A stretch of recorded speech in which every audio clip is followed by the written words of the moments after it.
राजा नल और दमयंती का विवाह तो बहुत धूमधाम से हुआ और वो अपने राज्य निषद में वापस लौट आए। उनके साथ निषद राज्य की प्रजा भी खुश हो गई, क्योंकि उनके राजा और रानी की जोड़ी को लोग एक आदर्श मानते थे। नल और दमयंती का जीवन प्रेम और विश्वास से भरा हुआ था। वो एक दूसरे के साथ हर सुख दुख बांटते हैं और एक दूसरे की इच्छाओं का सम्मान करते हैं। लेकिन भाग्य को कुछ और ही मंजूर था।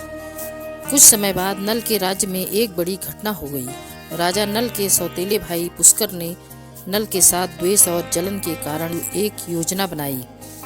पुष्कर जानता था कि नल को जुए का शौक था। उसने सोचा कि वह नल को जुए में फंसाकर उसे हराकर उसका राज्य छीन लेगा। पुष्कर का इरादा नल को कमजोर करके उसे नष्ट करने का था। एक दिन पुष्कर ने नल को जुए के खेल के लिए आमंत्रित किया। नल पहले तो समझ नहीं पाए कि पुष्कर ऐसा क्यों कर रहा है, लेकिन जुए के प्रति उनका आकर्षण इतना प्रबल था कि वो मना नहीं कर पाए। उन्होंने इसे सिर्फ एक खेल समझकर स्वीकार कर लिया और खेलने बैठ गए। नल का खेल शुरू तो एक साधारण दांव से हुआ था, लेकिन जैसे जैसे खेल आगे बढ़ता गया, उनके मन में जीतने की तीव्र इच्छा और बढ़ने लगी। पुष्कर ने अपनी योजना के अनुसार खेल को जारी रखा। धीरे धीरे नल ने अपने धन संपत्ति, गहने और राज्य का एक एक हिस्सा दांव पर लगाना शुरू कर दिया। हर दांव पर नल की हार होती गई, लेकिन वो अपने सम्मान और स्वाभिमान को लेकर इस खेल को रोकने को तैयार नहीं थे। इस तरह खेल के अंत में नल ने अपनी सारी संपत्ति, यहाँ तक कि अपना राज्य भी हार गए। अंततः जब उनके पास कुछ भी नहीं बचा, तब पुष्कर ने नल से राज्य को छोड़ने का आदेश दिया। दमयंती इस कठिनाई से अनजान नहीं थी। उसने अपने पति को इस स्थिति में देख दुखी मन से सोचा कि कैसे वह अपने स्वाभिमानी और गुणवान पति की सहायता कर सके। लेकिन अपने पति के प्रति प्रेम और सम्मान के कारण उसने यह निर्णय लिया कि वह हर परिस्थिति में नल के साथ रहेगी। राजा नल और दमयंती अब निषद राज्य में निर्वासित होकर वनवास में चले गए।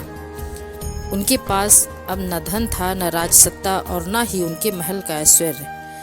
वो अब केवल एक सामान्य व्यक्ति और महिला की भांति जंगल में भटक रहे थे। नल अपने दुर्भाग्य के कारण अत्यंत दुखी थे और उनके मन में अपराध बोध था कि उनके कारण दमयंती को यह कष्ट सहना पड़ रहा है। वनवास के दौरान नल ने दमयंती से कहा, हे प्रिय, मैं तुम्हारे लिए भोजन की व्यवस्था करने जा रहा हूँ। तुम यहीं विश्राम करो। मैं जंगल में कुछ खाने की तलाश करता हूँ। यह कहकर नल जंगल में गए और कुछ देर बाद भोजन लेकर लौटे। दमयंती ने अपने पति की भावनाओं को समझते हुए भोजन ग्रहण किया और उसे धैर्य से संभालने का प्रयास किया। हालांकि नल के मन में यह बात दिन रात चलती रहती थी कि मेरे कारण ही दमयंती को इस कठिनाइयों का सामना करना पड़ रहा है। उनके मन में अपने आत्मसम्मान और प्रेम के कारण अपराध बोध गहरा होता गया। एक दिन जब दमयंती सो रही थी, नल ने एक कठिन निर्णय लिया। उन्होंने सोचा कि यदि वो दमयंती को छोड़कर चले जाएंगे तो शायद वह अपने पिता के पास वापस लौटकर सुखमय जीवन जी सकेंगे। उन्होंने अपनी पत्नी को छोड़ने का विचार किया ताकि वह वापस अपने महल लौट सके और सुख शांति से रह सके। जब दमयंती सो रही थी, नल ने उनके पास बैठकर उनकी ओर देखा। उनकी आंखों में आंसू थे। उन्होंने अपनी पत्नी का हाथ धीरे से पकड़ा और मन में सोचा, मैं अपने दुर्भाग्य को दमयंती के साथ नहीं बांट सकता। यदि मैं इसे अपने तक ही सीमित रखूं, तो शायद उनके जीवन में सुख लौट सके। नल ने दमयंती के पास अपनी अंगूठी रख दी ताकि वह उनके निशान के रूप में रहे। फिर वो धीरे से वहां से चले गए। जब दमयंती की नींद खुली और उसने नल को अपने पास नहीं पाया तो उनका दिल टूट गया। उसने अपने पति को खोजने का प्रयास किया, लेकिन नल जा चुके थे।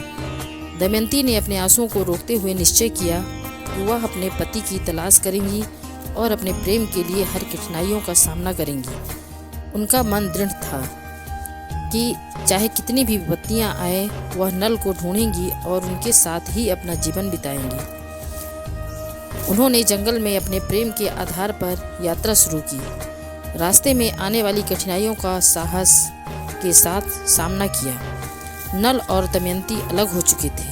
दमयंती अपने पति की खोज में निकल पड़ी थी, जबकि नल ने अपने भाग्य का सामना अकेले करने का निश्चय किया था।